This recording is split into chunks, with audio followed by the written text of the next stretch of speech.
Assalamualaikum warahmatullahi wabarakatuh. Kali ini kita akan membahas tentang masa muda Rasulullah Shallallahu Alaihi Wasallam. Seperti apa kisahnya? Tonton videonya sampai selesai.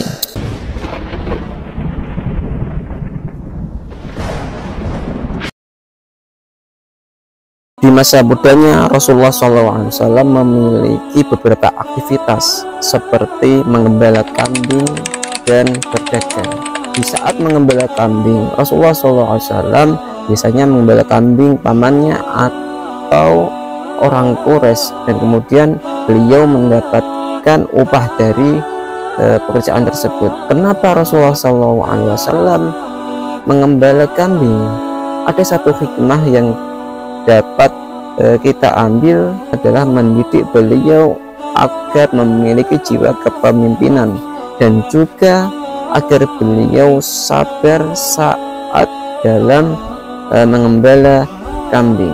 Dan salah satu kebiasaan Nabi terdahulu juga mengembalakan kambing seperti Nabi Syu'aib. Aktivitas lain yaitu berdagang, bahwa Nabi Muhammad SAW terkenal dengan pedagang yang sukses bahkan sebelum beliau menjadi suami dari Khadijah. Menurut Ibnu Hisham, Rasulullah SAW saat di usia 14 tahun atau 15, beliau ikut serta di dalam perang Fijar. Keterlibatan beliau saat itu membawakan anak panah kepada pamannya, atau pendapat lain mengatakan bahwa Nabi saat itu juga ikut memanah. Kenapa dinamakan perang Fijar? Karena perang ini dilakukan di bulan haram, yang saat itu terjadi kebiasaan bahwa tidak boleh berperang di bulan haram. Perang ini terjadi sekitar 4 tahun, dan penyebab dari perang Fijar ini adalah saat penguasa Hira ingin mencari orang yang bisa menjamin barang dagangannya untuk dijual di pasar Ugas. Kemudian ada 2 orang yang ingin menjadi penjamin dari barang dagangan penguasa Hira. Terdapat 2 nama, yaitu Al-Barrod dari suku Kinanah dan Urwah dari suku Qais.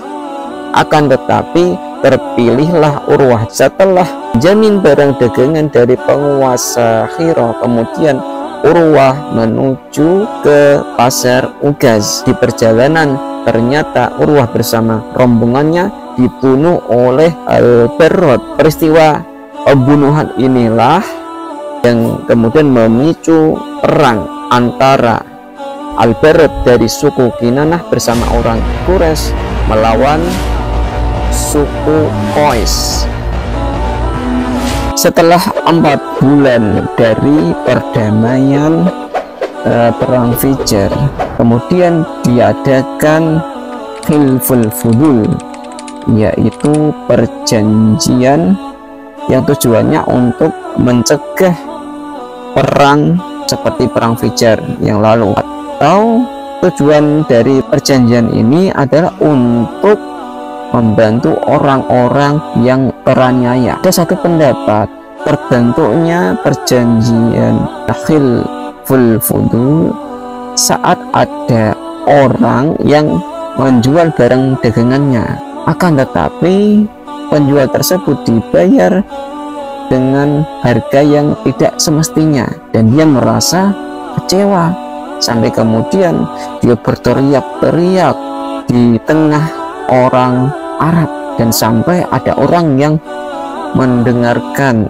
dari teriakan tersebut. Dia berkata di dalam teriakannya, "Wahai keluarga Fihr, sesungguhnya seorang terzalimi disebabkan barangnya di Mekah. Ia jauh dari negeri dan kelompoknya. Ia sedang berihram, berambut kusut, belum menyelesaikan umrohnya. wahai para tokoh yang berada di antara Hijr dan Hajar, sesungguhnya yang terhormat adalah yang sempurna kehormatannya. Tiada kehormatan bagi pelaku kebejatan dan pengkhianatan. Teriakan tersebut didengar oleh paman Nabi, Zubair bin Abdul Muttalib, yang kemudian Zubair bin Abdul Muttalib mengajak beberapa tokoh dari Bani Hashim, Bani Zuhrah, dan Bani Tayyib untuk membicarakan permasalahan tersebut di rumah tokoh yang bernama Abdullah bin Jud'an. Para peserta pertemuan tersebut menyepakati untuk membela siapapun orang yang teraniaya, baik orang Mekah ataupun orang dari daerah lain. Diriwayatkan bahwa Zubair bin Abdul Muttalib berkata di dalam sajaknya, sesungguhnya Al-Fudul telah berjanji dan bersepakat bahwa tidak tinggal di Mekah seorang zalim pun. Itu urusan yang janjinya telah mereka ikat dan kukuhkan. Tetangga atau yang butuh di tempat itu akan selamat. Di dalam perjanjian yang disepakati oleh tokoh-tokoh saat itu di rumah Abdullah bin Jud'an, Rasulullah SAW juga ikut bersama mereka. Bahwa di kesempatan lain Rasulullah SAW bersabda, aku hadir di rumah Abdullah bin Jud'an menyaksikan suatu ikatan perjanjian yang aku tidak rela menggantinya dengan harta yang paling berharga pun. Kalau aku diajak lagi dengan yang seperti itu setelah datangnya Islam, niscaya akan kusambut. Perjanjian tersebut mengisyaratkan bahwa di zaman dahulu telah ada yang namanya perlindungan terhadap hak asasi manusia. Menarik untuk dipertanyakan mengapa Rasulullah SAW saat itu berada di rumah Abdullah bin Jud'an. Boleh jadi pamannya Zubair bin Abdul Muttalib atau Abu Talib yang mengajaknya. Agak aneh saat itu beliau masih di usia muda yang berada di tengah tokoh orang ternama saat itu.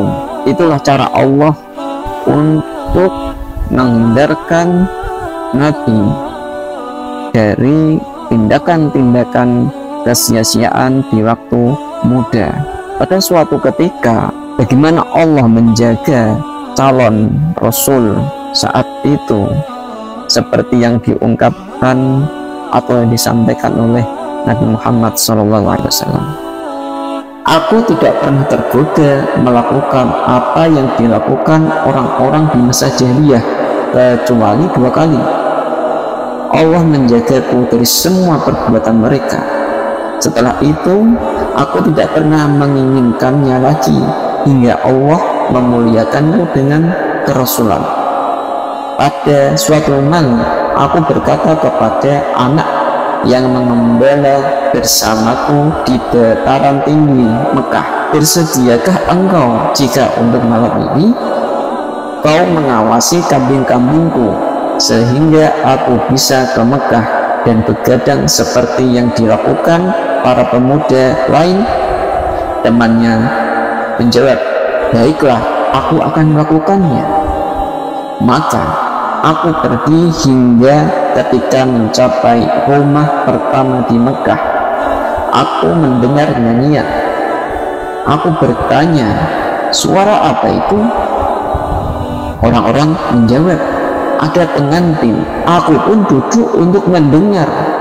Lantas Allah menutup kedua telingaku sehingga aku tertidur lelap. Aku terbangun di pagi hari karena paparan sinar matahari. Aku pun bergegas ke padang penggembalaan menemui temanku. Dia menanyakan, apa yang kau lakukan? Dan aku menjawabnya. Pada malam berikutnya, aku mengatakan hal yang sama kepadanya dan kemudian pergi ke Mekah. Namun aku kembali tertidur seperti di malam sebelumnya. Setelah itu, aku tidak pernah mendambakan suatu keburukan lagi. Diriwayatkan oleh Ibnu Athir dan diriwayatkan juga oleh Al-Hakim dari Ali bin Abi Thalib, dan ia berkata tentangnya sahih, kataan syarat Muslim. Juga diriwayatkan At-Tabrani dari Ammar bin Yasir. Ada beberapa pesan yang dapat kita ambil dari kisah masa muda Rasulullah Shallallahu Alaihi Wasallam. Yang pertama, Rasulullah Shallallahu Alaihi Wasallam ketika muda beliau mengembalakan kambing. Hal ini memberikan pelajaran kepada kita, jangan sampai kita malu untuk berternak. Jangan sampai pendidikan tinggi kita menghalangi kita untuk belajar berternak. Karena apa? Karena sektor ini merupakan sektor yang tidak bisa lekang oleh zaman, dan di dalam Al-Quran ada yang namanya surat Al-An'am, surat yang berkaitan tentang binatang ternak, atau juga ada surat Al-Baqarah. Hal itu juga mengisyaratkan betapa pentingnya berternak. Yang kedua, Rasulullah Shallallahu Alaihi Wasallam pernah berprofesi sebagai pedagang.